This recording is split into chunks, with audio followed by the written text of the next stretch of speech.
Bom, pessoal, alguns dias atrás eu trouxe para vocês um vídeo falando sobre saúde mental e abrindo meu coração num momento que eu estava bem sensibilizada, que eu estava tendo resquícios ainda de uma crise de ansiedade, que eu estava me sentindo mal. Chorei bastante no vídeo aqui, conversando com vocês, e tive muita troca também, muito carinho das pessoas que já me conhecem, que querem meu bem. E hoje, que eu já estou mais tranquila, como vocês podem ver, e mais estabilizada, eu queria ter uma conversa com vocês sobre como acontecem as minhas crises de ansiedade, como que eu faço para lidar com elas, enfim, ter uma conversa sobre isso, mas agora de uma forma mais estável. Vem comigo? Oi, meu nome é Malu, eu sou pedagoga, estudante de psicologia, e se você já me acompanha, que bom que você está de volta.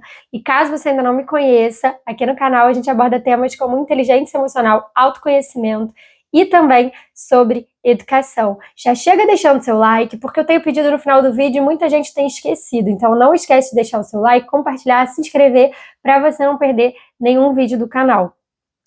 Bom, gente, teve um vídeo aí, alguns vídeos atrás aí, eu postei um momento que eu estava bem sensibilizada, que eu tinha tido uma crise há pouco tempo, que eu estava ainda sentindo ainda os sinais dessa crise e sensível, chorando, enfim. E agora eu queria falar para vocês sobre como que acontecem as minhas crises de ansiedade. Eu não tinha, assim, noção de que eu já tinha crise de ansiedade antes, até começar a fazer terapia e tal. Às vezes eu ficava me sentindo mal, mas eu não percebia que era de fato uma crise de ansiedade. O que eu sinto que para mim é uma crise de ansiedade? A crise de ansiedade, ela acontece quando eu tô com alguns problemas na minha vida pessoal, e aí algumas coisas podem ser gatilho para mim. Cada pessoa vai ter o seu próprio gatilho. Então, para mim, gatilho muitas vezes é sentir que uma pessoa que eu gosto muito não se importa tanto comigo, sabe? Essa sensação de me sentir abandonada, ou de que a pessoa não se importa comigo, dificuldade de criar vínculo. E muitas vezes também tem ligação a aspectos de trabalho, aspectos financeiros. Então essas coisas me geram gatilho. Ou às vezes, quando eu fico ansiosa também com uma questão do trabalho, se a pessoa fala que vai precisar conversar comigo, não adianta qual é o tema, e aí eu preciso ficar esperando até determinado dia para conversar, isso vai me gerando muita ansiedade. E aí eu tenho dificuldade de lidar com as minhas emoções nesse momento. E o meu corpo lida chorando, e chorando muito, muito, muito, muito. E tem vezes que eu sinto que eu não consigo parar, eu começo a chorar copiosamente, e eu não consigo me acalmar, e eu vou ficando cada vez mais nervosa por eu perceber que eu não estou conseguindo controlar aquelas emoções, de que eu não tenho controle sobre o meu próprio corpo, e eu vou ficando mais ansiosa e mais estressada, e aí eu preciso acionar o meu SOS, que é a medicação que a psiquiatra me passou para esses momentos. Todo mundo vai precisar de SOS? Não. Eu utilizo o SOS todas as vezes que eu tenho crise de ansiedade? Não. Primeiro eu tento me acalmar com respiração, às vezes eu coloco uma música de meditação, eu fico tentando me acalmar por mim mesma, mas às vezes eu não dou conta de lidar com esses sentimentos dentro de mim. Eu tento conversar com o meu psicólogo, muitas vezes ele me responde rápido pelo WhatsApp, mas às vezes ele pode estar em algum compromisso. Às vezes eu peço para ele marcar uma sessão comigo de mais urgência, eu faço online, então às vezes eu consigo um encaixe, assim, no meio do dia mesmo. Então, eu percebo que o que gera os meus gatilhos são esses fatores que eu falei para vocês, e na minha crise de ansiedade, eu não fico com raiva, eu não tento quebrar nada, mas eu fico muito triste mesmo, e é uma coisa assim que me domina, e eu começo a chorar copiosamente, eu não consigo parar. E me dá muita aflição, como eu falei para vocês. E eu tento lidar com isso tentando me manter presente, tentando meditar, tentando respirar. E muitas vezes não funciona só isso. E aí eu preciso acionar a medicação. E aí quando eu aciono a medicação, ela é bem baixa. Então eu tento tomar só uma, às vezes não dá conta, às vezes eu preciso de duas, mas eu tento tomar uma, esperar. Dormir me ajuda muito, então eu tento relaxar ao máximo para conseguir dormir. Mas eu assumo que saber que existe a medicação já me traz muita calma. Eu saber que eu tenho acesso ao SOS, que eu tenho meu psicólogo, que eu tenho minha psiquiatra, já me dá uma sensação de eu vou conseguir, eu vou passar por esse momento, porque eu acho que se eu não soubesse que eu tenho o SOS, que eu tenho o acesso ao meu psicólogo, que ele vai conversar comigo, mesmo que não seja agora, daqui a uns 20 minutos, 30 minutos, isso já me assenta, sabe? Eu já me sinto um pouco mais acolhida de saber que eu vou conseguir resolver, que vai dar tudo certo, que deu uma pane no sistema, mas que já já vai dar, eu vou conseguir me acalmar novamente. E muitas vezes a gente também não tem alguém próximo ali a gente que ajuda, pelo contrário, até atrapalha nesse nosso processo. Às vezes a gente está sentindo que está começando a ficar ansioso, a gente fala para a pessoa, olha, agora eu não consigo conversar, e a pessoa continua insistindo, então isso gera crises em mim, por exemplo. E eu lido dessa forma, eu faço tratamento de psicólogo, eu faço terapia cognitivo-comportamental, eu tenho acompanhamento de psiquiatra, e eu tento sentir muito as minhas emoções e entender muito quais são os meus gatilhos. E depois que acaba a crise, conversar bastante com o meu psicólogo, com a minha psiquiatra, sobre os motivos que me levaram a ter essa crise, o que eu senti no momento, quais foram os meus pensamentos, para que eu consiga me entender cada vez melhor e consiga lidar com isso com outras ferramentas que não sejam medicação. Eu ainda estou aprendendo a lidar de outras formas para não precisar acionar o SOS em todas as vezes, ou na maioria das vezes, que eu tenha uma crise de ansiedade.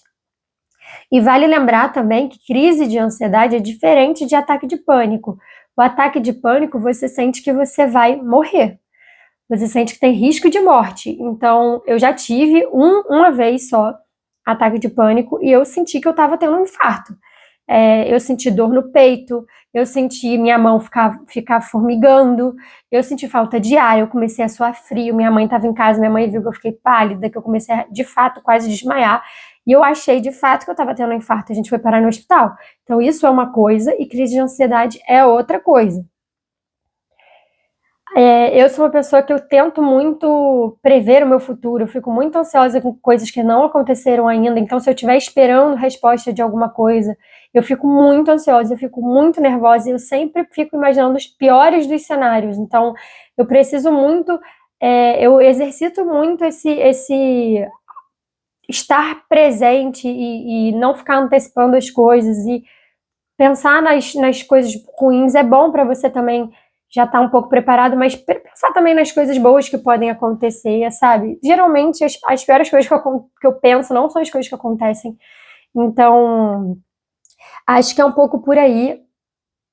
Crise de ansiedade tem muito a ver com essa questão de você se conhecer, de você se entender e você aceitar também o que te afeta.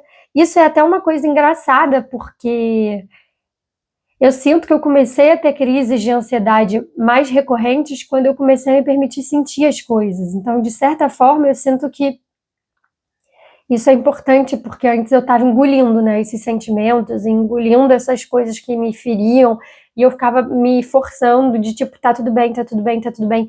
E agora eu tô botando pra fora, e aí às vezes explode, sabe? E imagina que eu tava engolindo isso tudo, então não deve fazer bem, sabe? Eu sei que eu ainda tô no processo meio torto, ainda tô num extremo, ainda não cheguei no equilíbrio, mas eu sinto também que faz parte do meu processo essas crises estarem sendo para fora agora e não para dentro, entende? Porque antes era muito uma coisa de eu me sentir, eu me fechar, eu ter muitos pensamentos depreciativos, como eu falei para vocês, eu planejar coisas contra mim. Então, assim, pôr para fora, chorar, é uma coisa que já faz parte de um processo de crescimento e de aprendizagem no meu processo terapêutico. Então, me permitir também sentir essas coisas, e tá tudo bem eu estar passando por essa situação agora. É muito difícil, a gente se julga, ainda mais eu que sou uma pessoa que estuda comportamento humano, que estou fazendo faculdade de psicologia.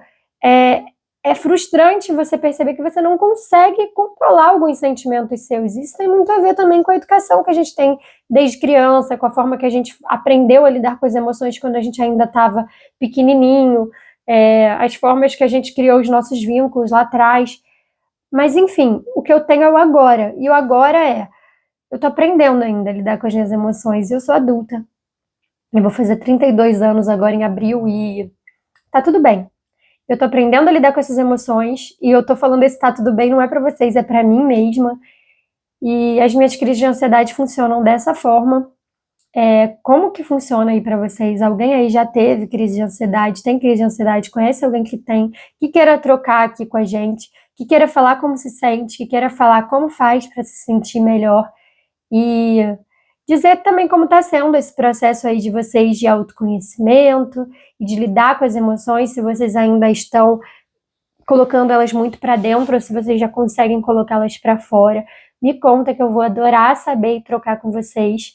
E acho que eu já falei, mas vou falar de novo. Não se esquece de curtir, compartilhar, se inscrever para não perder nenhum vídeo do canal. O tema do vídeo de hoje é esse. Espero que vocês tenham gostado. Um beijo e até a próxima.